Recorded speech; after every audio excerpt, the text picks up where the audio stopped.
Muy buenas noches. Es un tremendo privilegio para mí poder compartir la palabra de Dios en esta noche. Y les recuerdo mucho en mis oraciones y agradezco también las suyas. Pongamos este tiempo en las manos del Señor antes de empezar y continuamos. Padre, muchas gracias por esta noche que podemos orar y conectarnos a la distancia. Te queremos pedir que bendigas la predicación de tu palabra, que seas animando, exhortando, reprendiendo mediante tu palabra.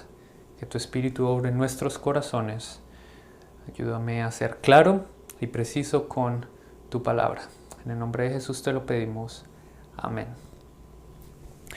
Nos cuenta el Antiguo Testamento que cuando el Señor llevó al pueblo de Israel cerca a la tierra que les había prometido, Él mandó a Moisés a que enviara a algunos hombres a que reconocieran la tierra como una especie de labor de espionaje. Varios hombres fueron y cuando regresaron al campamento trajeron un reporte malo sobre la tierra a la cual el Señor los estaba llevando. Y ellos hicieron esto porque estaban asustados. Y estaban asustados porque debido a su falta de fe, los enemigos que vieron en esta tierra les parecieron intimidantes. Bueno, pues este mal reporte que ellos dieron llevaría más adelante a Israel a murmurar contra Dios. Una murmuración, por cierto, que sucede varias veces en esa historia y de la cual no vemos ninguna señal de verdadero arrepentimiento. Parece entonces que muchas de estas personas pensaban que las dificultades que tenían por delante eran más peligrosas que su propia infidelidad para con Dios. Pensaban que enfrentar una batalla con enemigos tan fuertes era más peligroso para ellos que murmurar contra Dios. Le temían a sus enemigos, pero no le temían a Dios. Y esta historia la uso para ilustrar cómo muchas veces podemos tener una perspectiva desproporcionada sobre qué cosas son realmente peligrosas para nuestro estado espiritual como iglesia y como individuos, y qué cosas no lo son, a qué cosas debemos temer y a qué cosas no. Ahora, si alguien te preguntara cuál es el peligro más grande para la iglesia hoy en día, ¿cuál sería tu respuesta?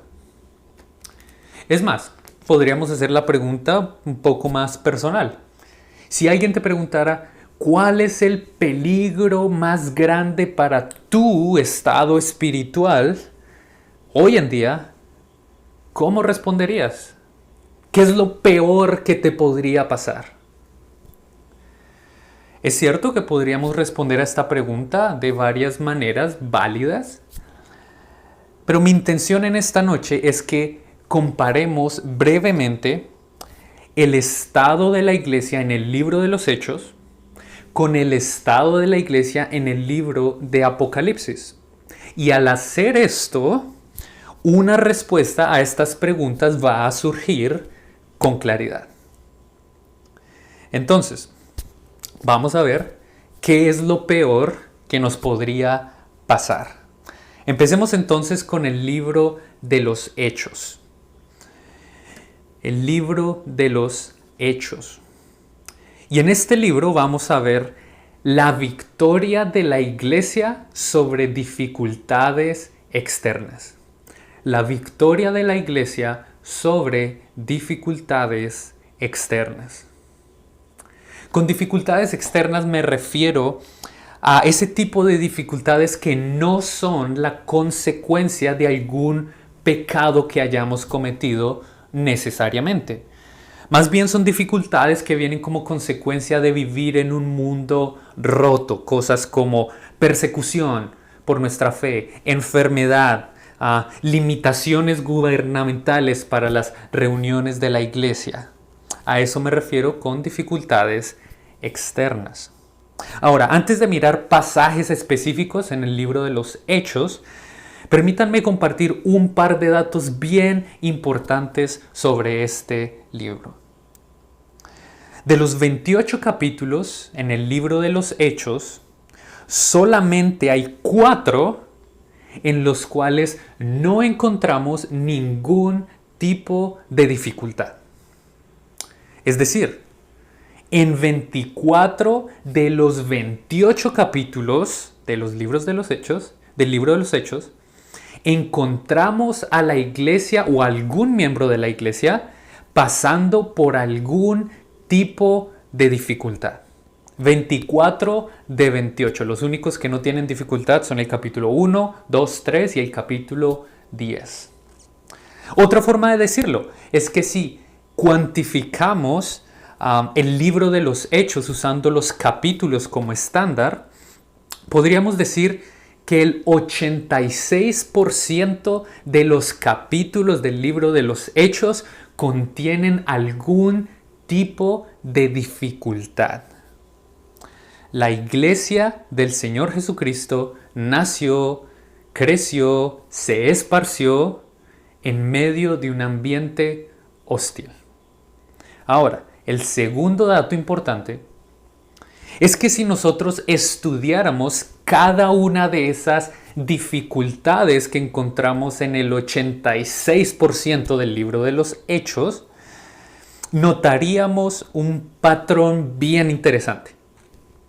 Y es este, que ante cada una de esas dificultades por las que la iglesia pasó, el Señor les dio victoria.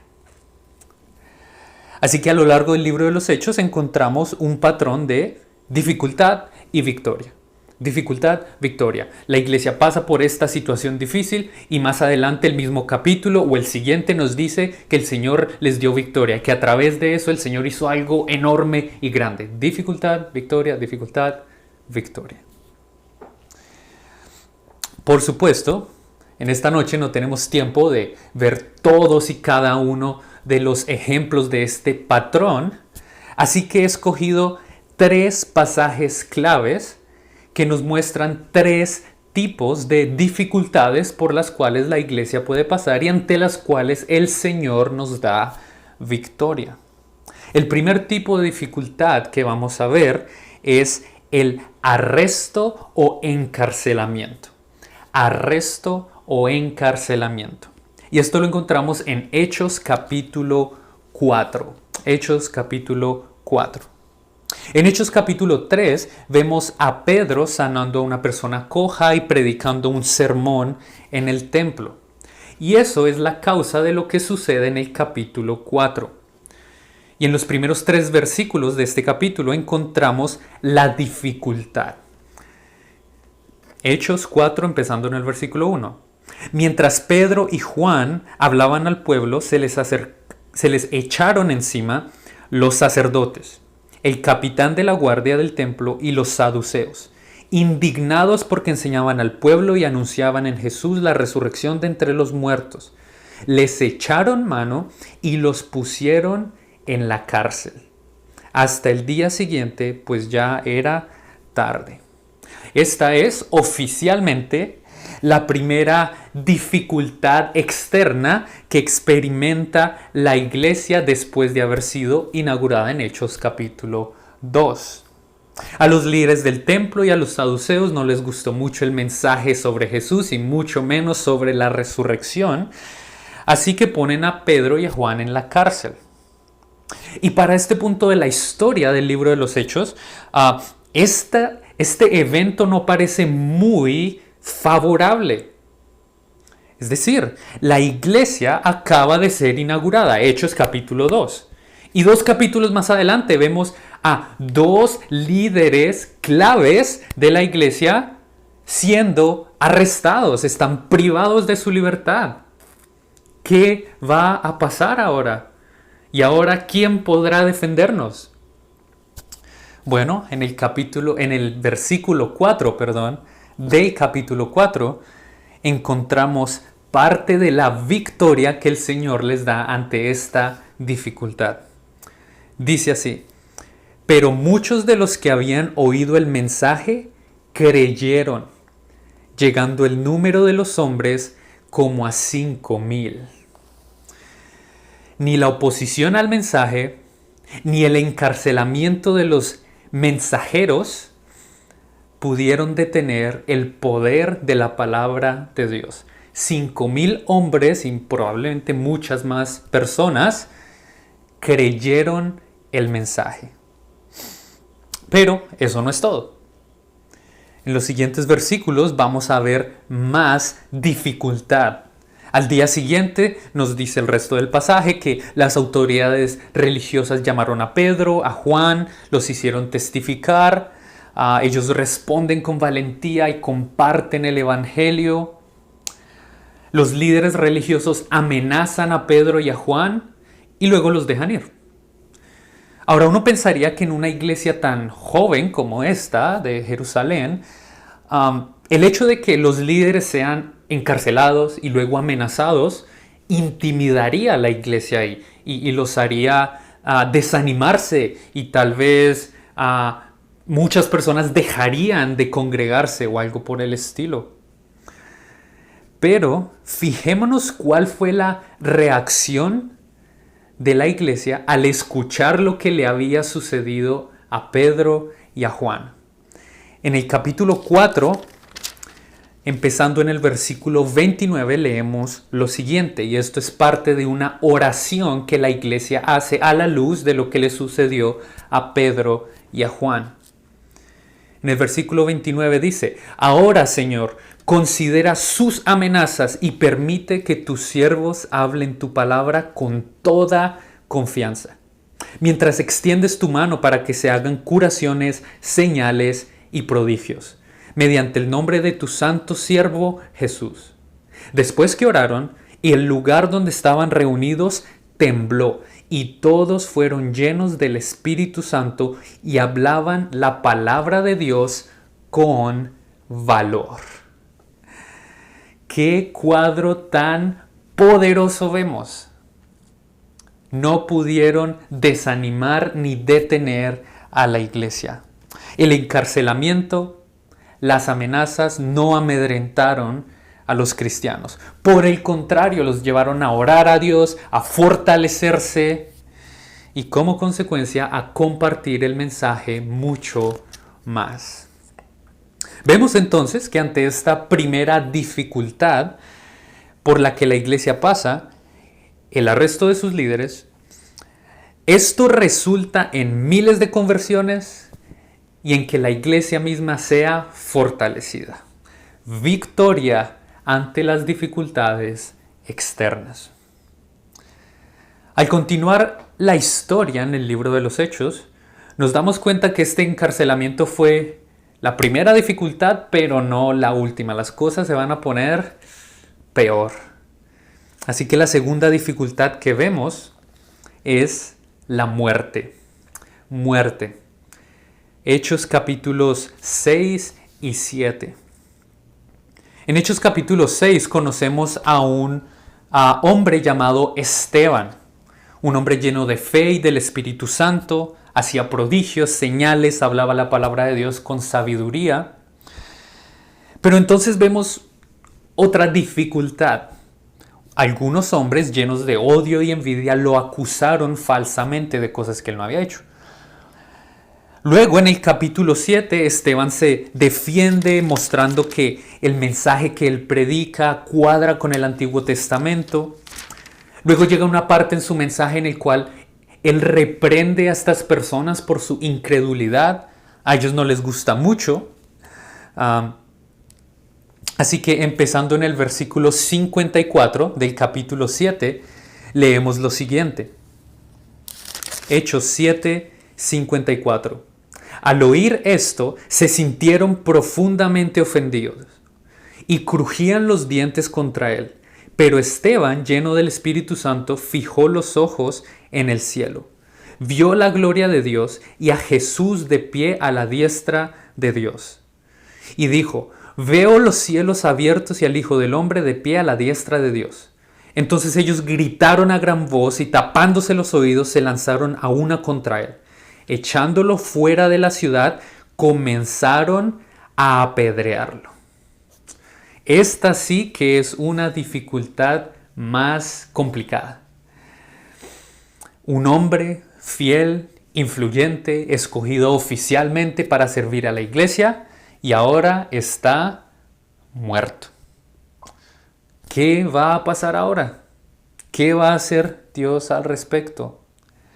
Bueno, ahí no termina la historia. En el capítulo 8 vamos a ver la victoria que Dios trajo ante esta dificultad. Empezando en la segunda parte del versículo 1 de Hechos capítulo 8, leemos lo siguiente. En aquel día se desató una gran persecución en contra de la iglesia en Jerusalén, y todos fueron esparcidos por las regiones de Judea y Samaria, excepto los apóstoles. Parece entonces que la muerte de Esteban animó a la gente a perseguir más cristianos, como que dijeron, bueno, ya matamos a uno, pues vamos por todos. Y esta persecución causó que entonces los cristianos se esparcieran. Y ahí está la victoria. Victoria. ¿En serio? ¿Victoria? ¿Cómo así? O sea, ¿por qué es victoria que los cristianos se esparzan y los saquen de su tierra y de su comodidad, se tengan que ir huyendo? Bueno, en el versículo 4 leemos lo siguiente, Hechos 8:4. Así que los que habían sido esparcidos iban predicando la palabra. Predicando la palabra. Ahí está la victoria. Y en el resto del capítulo vemos a Felipe el evangelista y como muchas personas se convierten en Samaria y se nos habla del etíope y probablemente a través de este etíope el evangelio llegó hasta África. Entonces lo que se veía como una gran derrota, el asesinato de un joven cristiano con mucho futuro, terminó siendo una gran victoria para la iglesia. El evangelio se esparció por muchas partes gracias a esta situación tan trágica. Dios puede usar incluso la muerte de sus siervos para traer gran progreso para su iglesia. Otro caso de dificultad y victoria. El tercer tipo de reto o dificultad externa que vamos a ver en esta noche es un enemigo feroz. Un enemigo feroz. Hechos capítulos 8 y 9. Siempre ha habido enemigos de Cristo y de su iglesia a lo largo de la historia.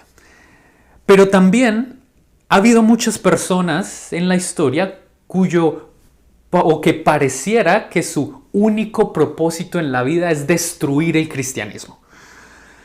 Y bueno, en Hechos capítulo 8 conocemos a uno de estos enemigos feroces, un hombre llamado Saulo de Tarso.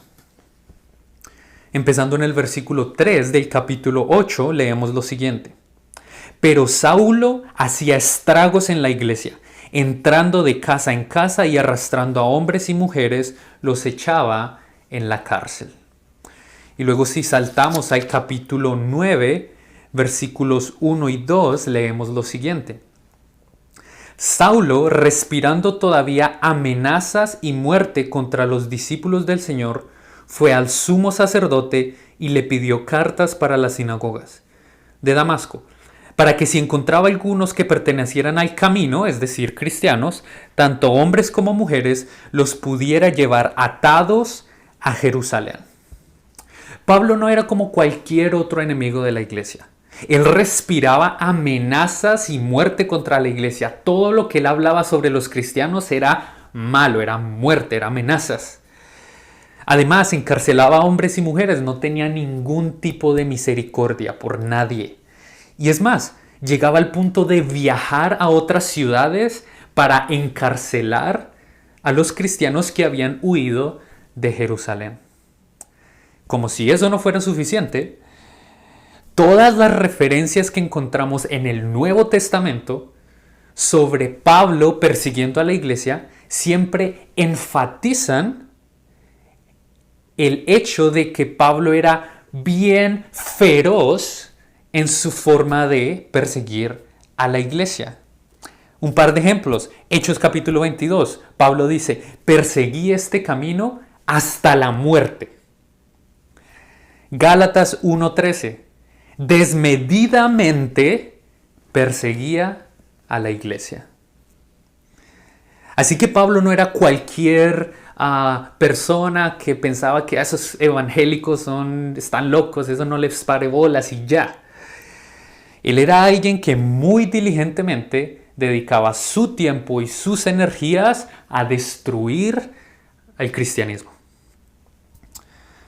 Entonces, ¿qué va a pasar con la iglesia ante este reto tan grande, este enemigo tan feroz y con tanto poder político? ¿Qué va a hacer Dios por su pueblo? Bueno, Dios va a hacer algo que literalmente va a cambiar la historia de la iglesia. En Hechos capítulo 9, empezando en el versículo 3, leemos sobre esta victoria que Dios trajo para la iglesia en este caso. Y personalmente esta es mi victoria favorita de las que vamos a ver en esta noche. Hechos 9:3.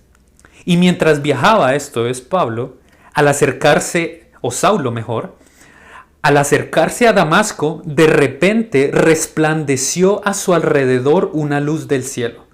Al caer a tierra, oyó una voz que le decía, Saulo, Saulo, ¿por qué me persigues? ¿Quién eres, Señor?, preguntó Saulo. El Señor respondió, yo soy Jesús a quien tú persigues. Levántate, entra en la ciudad y se te dirá lo que debes hacer.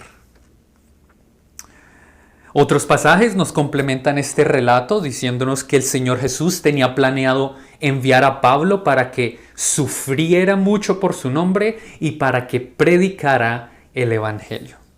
Entonces, ¿qué hizo Dios con el perseguidor más feroz de la iglesia en esa época? Dios lo salvó y lo convirtió en uno de los predicadores más efectivos e influyentes en la historia de la iglesia. ¡Qué gran victoria! Aquel que encarcelaba a cristianos terminaría siendo prisionero por su amor a Cristo. Aquel que escribía cartas para arrestar cristianos terminaría escribiendo cartas para edificar cristianos. El que aprobaba la muerte de los cristianos terminaría dando su vida por amor a Cristo. Ante esta inmensa dificultad, Dios trajo una inmensa victoria para la iglesia. Hemos visto entonces encarcelamiento, muerte, persecución, y cómo ante todas estas dificultades externas el Señor trae victoria sobre victoria para su iglesia. Y recuerden, estos son tan solo 3 de los muchos ejemplos que encontramos en el libro de los Hechos. Ahora, dijimos que estamos tratando de responder esta pregunta: ¿cuál es el mayor peligro para la iglesia? ¿O qué es lo peor que nos podría pasar? Bueno, ¿qué tiene que ver todo esto con esta pregunta? De lo que acabamos de ver en el libro de los Hechos, podríamos concluir que pasar por alguna de estas dificultades externas no es necesariamente lo peor que nos podría pasar. ¿Por qué? Porque el Señor es capaz de usar cualquiera de esas cosas para darnos victoria y para hacer progresar sus propósitos en el mundo. El encarcelamiento, la muerte, la persecución, tener a un político que no nos gusta a cargo, tener restricciones, el riesgo de la enfermedad, ese tipo de cosas no son el mayor riesgo para la iglesia. Ahora, no estoy tratando de ser insensible. Esto no quiere decir que pasar por dificultades no sea doloroso. Muchas veces lo es. No significa que no va a haber situaciones que desde nuestra perspectiva se ven como si no hubiera salida, como pérdida. No significa que no vayan a haber situaciones donde es bueno y necesario llorar. Pero sí significa que en medio de cualquier tipo de dificultades podemos tener confianza en que Dios da victoria a su iglesia y avanza sus propósitos en el mundo. Y por lo tanto, no es lo peor que nos podría pasar. Entonces, si esa no es la respuesta a nuestra pregunta, ¿cuál es esa respuesta? Bueno, vayamos al libro de Apocalipsis. Y recuerden que estamos tratando de establecer una comparación entre Hechos y Apocalipsis. Ya vimos este patrón de dificultad y victoria en el libro de los Hechos. Ahora vamos a ver brevemente otro patrón en las iglesias de Apocalipsis capítulos 2 y 3. Apocalipsis capítulos 2 y 3. Y en estos pasajes vamos a ver el peligro de los descuidos internos de la iglesia. El peligro de los descuidos internos de la iglesia.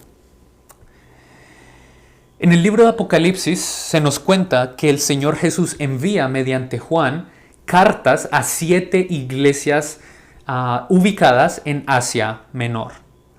De estas 7 iglesias hay 2 hacia las cuales el Señor no tiene ninguna queja, solo felicitaciones y ánimo. Pero en las cartas a las otras 5 iglesias vemos un patrón de amonestación por algún descuido interno, un llamamiento al arrepentimiento y una advertencia. Así que veamos brevemente cuáles son estos 5 descuidos internos. El primero que vemos en la iglesia de Éfeso o en la carta a la iglesia de Éfeso es un descuido del corazón. Versículos 4 y 5 del capítulo 2 de Apocalipsis dicen lo siguiente. Pero tengo esto contra ti, este es el Señor Jesús hablando, que has dejado tu primer amor. Recuerda por tanto de dónde has caído y arrepiéntete y haz las obras que hiciste al principio. Si no, vendré a ti y quitaré tu candelabro de su lugar si no te arrepientes. Una iglesia que era muy sana doctrinalmente, muy trabajadora, pero sin corazón. Mecánicos, fríos, haciendo cosas pero sin amor. Otro descuido que vemos lo encontramos en el mensaje a la iglesia de Pérgamo. Empezando en el versículo 14 del capítulo 2, leemos lo siguiente. Pero tengo unas pocas cosas contra ti, porque tienes ahí a los que mantienen a la doctrina de Balaam, que enseñan a Balac a poner tropiezo ante los israelitas, a comer cosas sacrificadas a los ídolos y a cometer actos de inmoralidad. Así tú también tienes algunos de la misma manera que mantienen la doctrina de los nicolaitas. Por tanto, arrepiéntete, si no vendré a ti pronto y pelearé contra ellos con la espada de mi boca. Y a este lo podríamos llamar un descuido doctrinal y moral. Un descuido doctrinal y moral. El problema de esta iglesia no era que toda la iglesia estuviera en error e inmoralidad. Eso no es lo que dice el texto.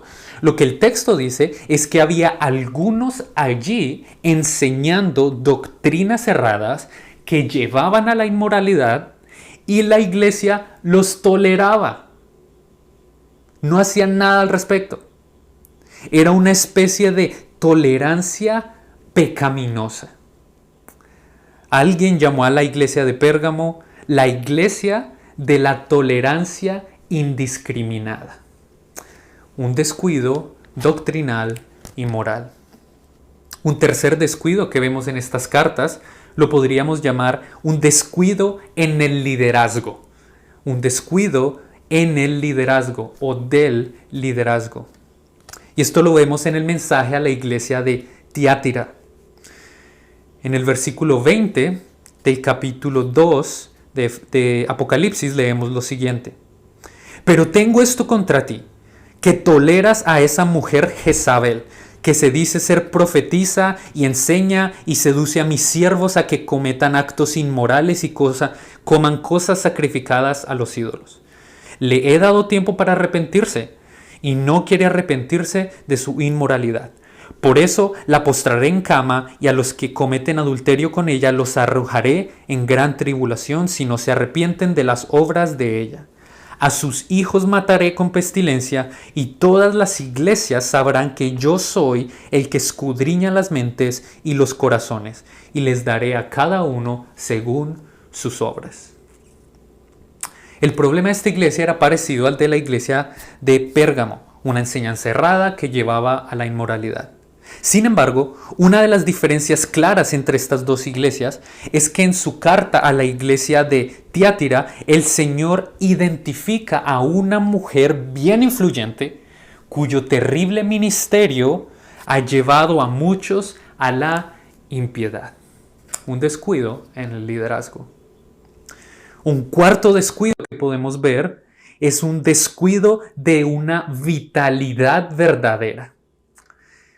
Esto lo vemos en el mensaje a la iglesia de Sardis, capítulo 3. Empezando en la mitad del versículo 1, leemos lo siguiente. Yo conozco tus obras, que tienes nombre de que vives, pero estás muerto. Ponte en vela y afirma las cosas que quedan, que están a punto de morir, porque no he hallado tus obras completas delante de mi Dios. Acuérdate, pues, de lo que has recibido y oído, guárdalo y arrepiéntete. Por tanto, si no velas, vendré como ladrón y no sabrás a qué hora vendré sobre ti. El problema aquí es tan serio que el Señor dice, estás muerto. Lo curioso es que ellos tenían nombre o fama de estar vivos. Era una iglesia que otras personas la veían y decían, oiga, mire esa iglesia tan activa y tan viva. Pero el Señor dice, no, eso no es una verdadera vitalidad. Están muertos. Hacían cosas que no eran señales de una verdadera vitalidad y las cosas que sí son evidencia verdadera de una vitalidad no las hacían. Y probablemente muchos en esta iglesia ni siquiera habían nacido de nuevo. Y ante esta realidad, ante esta falta de vitalidad, esta iglesia de Sardis estaba dormida. Un último descuido que vemos en estas 5 iglesias es un descuido del Señor mismo. Un descuido del Señor mismo. Esto lo vemos en el mensaje a la última iglesia, la iglesia de la Odisea. Versículos 15 al 20 de Apocalipsis 3 dicen lo siguiente. Yo conozco tus obras, que ni eres frío ni caliente. Ojalá fueras frío o caliente. Así, puesto que eres tibio y no frío ni caliente, te vomitaré de mi boca. Porque dices, soy rico, me he enriquecido y nada tengo necesidad. No sabes que eres miserable y digno de lástima, pobre, ciego y desnudo. Te aconsejo que de mí compres oro refinado por fuego para que te hagas rico y vestiduras blancas para que te vistas y no se manifieste la vergüenza de tu desnudez, y colirio para ungir tus ojos y para que puedas ver. Yo reprendo y disciplino a los que amo. Sé pues celoso y arrepiéntete. Yo estoy a la puerta y llamo. Si alguien oye mi voz y abre la puerta, entraré a él y cenaré con él y él conmigo. Es cierto que todos los descuidos que hemos visto hasta el momento fluyen de algún tipo de desobediencia al Señor, pero en esta iglesia el problema no es solamente desobediencia en algunas áreas al Señor. El problema es que el Señor mismo de la iglesia no es tenido en cuenta. El Señor les dice, versículo 18, te aconsejo que compres oro refinado, vestiduras de mí. Es como que ellos no dependen del Señor, no son autosuficientes, no lo buscan. Jesús es un extraño. Son cristianos que no tienen interés en la persona de Cristo. Y además en el versículo 20 el Señor dice que Él está tocando a la puerta. Es decir, es una iglesia cristiana en la cual Cristo está por fuera. Y por eso son tibios. No son completamente del mundo porque son una iglesia cristiana y seguramente mencionan el nombre de Jesús, pero al mismo tiempo tampoco dependen de Jesús ni están comprometidos con Él. Están ahí en la mitad, tibios, ni fríos ni calientes. Entonces, 5 descuidos internos. ¿Cuál es entonces el mayor peligro para la iglesia? ¿Qué es lo peor que nos podría pasar?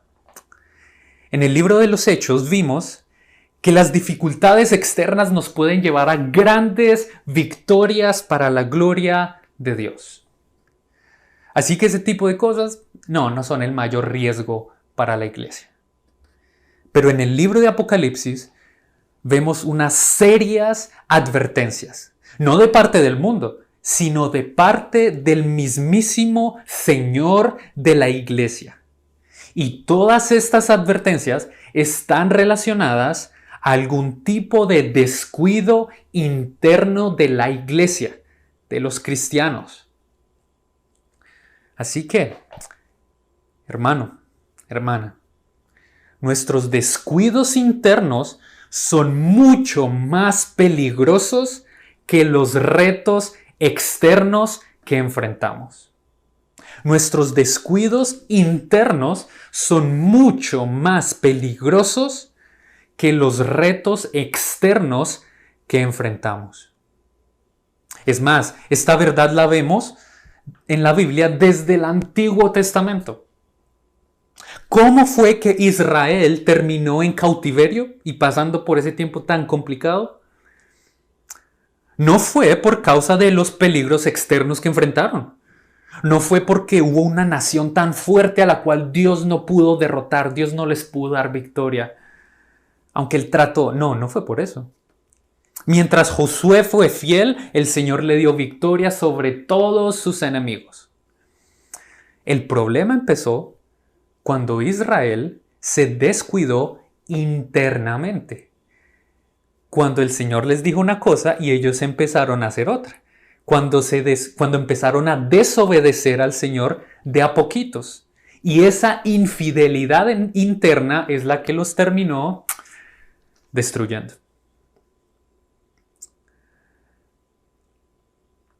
El Señor mismo los disciplinó. Bueno, en la iglesia del Nuevo Testamento vemos un patrón similar. En los Hechos la iglesia disfruta de grandes victorias espirituales sobre todas sus dificultades externas. Pero en el libro de Apocalipsis, el Señor le da unas advertencias bien serias a la iglesia por sus descuidos internos. Él les dice, cuidado, se están descuidando y si no se arrepienten, van a haber consecuencias. No de parte del mundo, no, de parte del mismo Señor de la iglesia. Él va a hacer algo al respecto. Mi hermano, mi hermana, lo peor que te podría pasar no es encarcelamiento, persecución, muerte. En todas estas cosas somos más que vencedores por medio de aquel que nos amó. Lo peor que te podría pasar es que descuides tu corazón como la iglesia de Éfeso. Que te desvíes de la sana doctrina que has aprendido y que empieces a tolerar el pecado como la iglesia de Pérgamo. Que sigas a personas que no son siervos verdaderos de Dios y que son una mala influencia como la iglesia de Tiatira. Que vivas en desobediencia al Señor sin hacer nada al respecto, durmiendo como la iglesia de Sardis. Que te vuelvas un cristiano que no tiene interés en la persona de Cristo, como la iglesia de la Odisea. Eso sí es lo peor que nos puede pasar. Hace muchos años, John MacArthur escribió una carta para los oyentes de su programa radial, Gracia a vosotros. Y esto es parte de lo que él dijo en esa carta. El enemigo más grande de tu iglesia no es el gobierno, la cultura, los productores de Hollywood o los medios progresistas. La escritura dice y la historia confirma que las iglesias son fortalecidas bajo persecución y adversidad. Si hay algo que destruya a las iglesias o que las deje inefectivas y estancadas, eso se encuentra en las manos de su propia gente. Uno de mis grandes temores por la iglesia que pastoreo es que sin darnos cuenta abandonemos los principios vitales que nos mantienen saludables, creciendo y fuertes. El día que abandonemos esos principios es el día en que nos enfriaremos y deshonraremos al Señor delante de un mundo que nos observa. Y recientemente, ante las amenazas que sufrió la iglesia de este mismo autor por parte de algunos políticos de su país, alguien le hizo la siguiente pregunta: ¿cuál es el peligro más grande que enfrenta tu iglesia hoy en día? Y esto fue lo que él respondió: los políticos no son una amenaza para esta iglesia. Las únicas amenazas para esta iglesia son internas, no son externas. Entre más duro se pone afuera, más fuerte el interior se vuelve. Todas las cosas que vienen del exterior, el Señor las usa. La única amenaza real para la iglesia está adentro. Donde la iglesia necesita ser cuidadosa es cuando cambia su lealtad. Cuando cambia su lealtad del Señor de la iglesia a cualquier otro Señor, a cualquier otra filosofía, a cualquier otro evangelio, a cualquier otra cosa. Mientras estemos enfocados en Cristo, el Espíritu de Dios está cambiándonos a su imagen, así que no tenemos nada de qué temer. Entonces, los peligros más grandes se cultivan adentro. Querido hermano, querida hermana, ante las dificultades externas que estés enfrentando, ánimo, confía en el Señor. Permanece fiel. No temas por el panorama que se avecina este año. Recuerda que el Señor es poderoso para darte victoria de una u otra manera. Ahora, ante los descuidos internos, atención, cuidado, no te duermas, sé vigilante, arrepiéntete. No descuides tu corazón, no descuides tu relación con el Señor. Cuidémonos de preocuparnos más por lo que pasa allá que por lo que pasa acá. Cuidémonos de preocuparnos tanto por el panorama que se nos avecina, por el panorama de nuestro país, por los retos que posiblemente enfrentaremos, al punto de descuidar nuestras responsabilidades hacia el Señor, como individuos y como iglesia. Temamos más al Señor de lo que le tememos a las dificultades. Oremos. Padre, ayúdanos a vivir con confianza en ti. Ayúdanos a cuidarnos de estos descuidos internos. No queremos andar tan preocupados por retos al punto de descuidar nuestra relación contigo. Ayúdanos a temerte. Ayúdanos a confiar en la victoria que tú puedes darnos mediante y a pesar de las dificultades que experimentemos. En el nombre de Jesús oramos. Amén.